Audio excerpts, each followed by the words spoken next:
Bienvenue dans l'interview de Gabon 24 à l'occasion donc de la première rencontre des femmes africaines juges. Nous recevons Madame Cécile Marie-Josée Debravo Zinzendoué. Elle est présidente de la Haute Cour de justice du Bénin. Madame Marie-Cécile Debravo Zinzendoué, bonjour. Bonjour, monsieur. Bienvenue sur ce plateau de Gabon 24. Alors, vous êtes membre de la Cour constitutionnelle du Bénin et présidente de la Haute Cour de justice du même pays. Comment ça se fait, Madame le Président? Dites-nous. Oui, c'est le constituant qui en a décidé ainsi. La Constitution, elle dit bien que la Haute Cour de justice, elle est composée de 6 membres de la Cour constitutionnelle, de 6 députés élus par les pairs à l'Assemblée nationale comme juges à la Haute Cour de justice.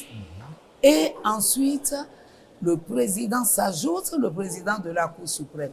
Parce que vous voyez, la Haute Cour de justice est une juridiction pénale. Elle partage les compétences juridictionnelles avec la Cour suprême. Disons qu'au commencement était la Cour suprême. On a détaché la Haute Cour de justice. Après, on a détaché la Cour des comptes aussi. Donc, de jour en jour, la Cour suprême, elle se réduit. Et en même temps, elle élague, je dirais, certaines de ses compétences vers des institutions qui deviennent autonomes. Voilà. Alors, Madame le Président, le Gabon abrite donc cette première rencontre des femmes africaines juges. Dans votre pays, y a-t-il d'autres femmes qui occupent également des fonctions aussi prestigieuses dans le domaine de la magistrature? Vous savez, d'abord, je dirais que cette conférence, elle est la bienvenue. Parce qu'elle nous a révélé beaucoup de choses. Elle nous a d'abord révélé, nous, les juges, à nous-mêmes, les magistrats à eux-mêmes. C'est un bilan d'étape.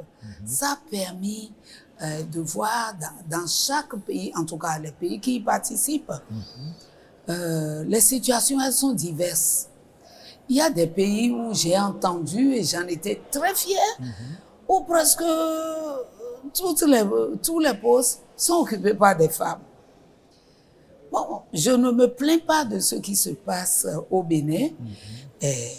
Nous sommes déjà 2 femmes, moi à la Haute Cour de justice, une autre magistrate, elle au moins, à la tête de la Cour des comptes. Justement, Madame le Président, une femme à la haute d'une aussi importante institution qui a entre autres pour mission de juger le président de la République dans un pays africain. Comment cela est-il perçu? Ce sont de lourdes responsabilités. Comment cela est-il perçu au Bénin? C'est vrai que c'est un titre qui fait peur. Qui fait peur parce qu'on se dit, bon, a-t-elle les moyens, les ressources, c'est-à-dire les ressources, la compétence, l'intelligence, la confiance en soi, la maîtrise de soi, pour pouvoir avoir comme justiciable, voire tenir debout devant soi un chef d'État. Mais à partir du moment où il y a la mise en accusation, le justiciable qui est devant vous n'est plus un chef d'État. Oui. C'est dans ses fonctions de chef d'État qu'il a commis l'infraction. Mais quand il devient justiciable, il est déjà suspendu dans ses fonctions, a déjà quelqu'un d'autre qui le remplace. Alors, devant vous, ça fait moins d'effet. Ça fait moins d'effet quand même. Tout à fait, Madame le Président. Oui. Alors, vous êtes donc un exemple de réussite des femmes dans le domaine de la justice. La rencontre de Libreville vise à faire un état des lieux de la représentation féminine dans ce domaine. À quel point les femmes sont-elles présentes dans le domaine de la magistrature au Bénin? Quel est l'état des lieux finalement? L'état des lieux, les femmes, je dirais, elles sont présentes, mais pas dans la fourchette dans laquelle nous les attendons. Mais je peux vous dire, bon, actuellement, nous n'avons pas, c'est pas encore une femme qui est chef de juridiction, comme à la cour d'appel, comme au tribunal de première instance. ni à la Cour suprême, dans la hiérarchie. Mais n'empêche que dans les tribunaux à l'intérieur, locaux, à Ouida, à Lada, par exemple, à quelques kilomètres, je dirais, de Cotonou, pour ceux qui ne connaissent pas bien la géographie des lieux, il y a des femmes.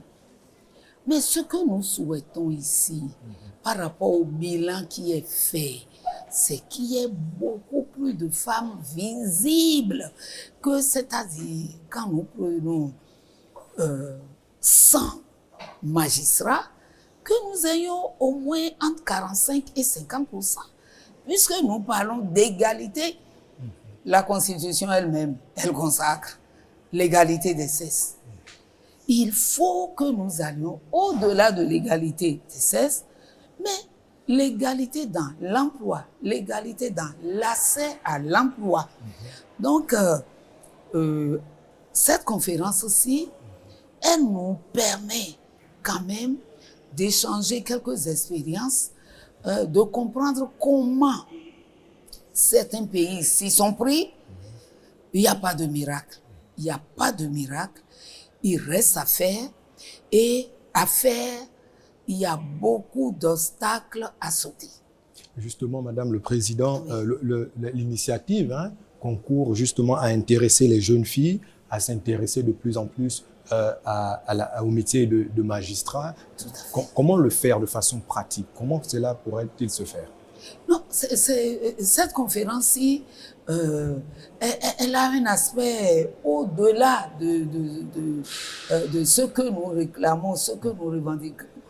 Elle a un aspect didactique, pédagogique, parce que les jeunes filles qui suivent, peut-être à travers les reportages, ce qui se dit, elles se disent d'abord en elles-mêmes, bien sûr qu'il y a des femmes qui ont gravi des échelons, mais alors la magistrature, c'est pas si sorcier que ça. De s'orienter vers les études de droit, c'est pas sorcier. Donc, s'il y a des femmes qui ont pu, je pourrais le faire. D'abord, il y a eu une thématique là, une communication présentée, si je ne me trompe pas, par le Niger, la représentante du Niger. Et c'était, le thème, c'était « Pourquoi pas moi ?» Ah, ça, c'est vraiment intéressant. Pourquoi pas moi? Pourquoi pas moi, magistrate? Important donc finalement d'intéresser les filles à travers l'aspect sensibilisation, à travers l'aspect didactique.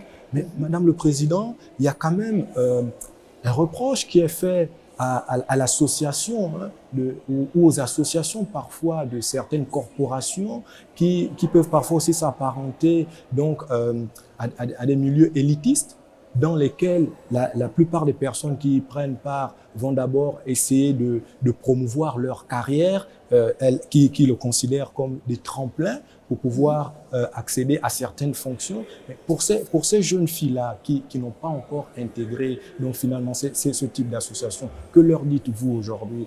Est-ce que le message que vous leur faites passer, c'est de se dire qu'il faut absolument intégrer ces associations pour défendre les droits des jeunes filles, ou alors comment finalement les intéresser davantage à la défense des droits des femmes?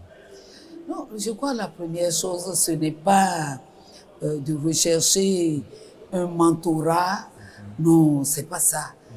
La première chose, c'est soi-même, c'est être soi-même, c'est l'éducation, c'est aller à l'école, avoir le niveau, s'orienter, pas seulement en magistrature, dans tous les domaines de métiers où la femme peut se faire valoir. Donc c'est d'abord ça. Et c'est ça qui fait la visibilité. Parce que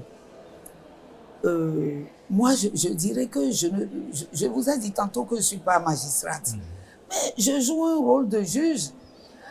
J'ai été nommée à la Cour constitutionnelle comme juriste de haut niveau parce que je suis enseignante d'université. Donc, on peut ne pas être magistrat, on peut ne pas être enseignant d'université et pourtant se retrouver à la tête de ces juridictions. Donc, c'est déjà faire et bien faire ce qu'on sait faire pour se rendre visible. Quand vous n'allez pas à l'Agadère ira vers vous. Voilà. Très bien, Madame le Président. Oui. Donc, c'est sur ce mot que nous allons nous quitter. Merci d'être passé sur le plateau de télévision. Nous C'est étions moi. avec Madame Cécile Marie-Josée de Bravo Zinzindoé, qui nous a fait l'honneur donc de répondre à nos questions. Chers téléspectateurs, nos programmes se poursuivent sur Gabon 24.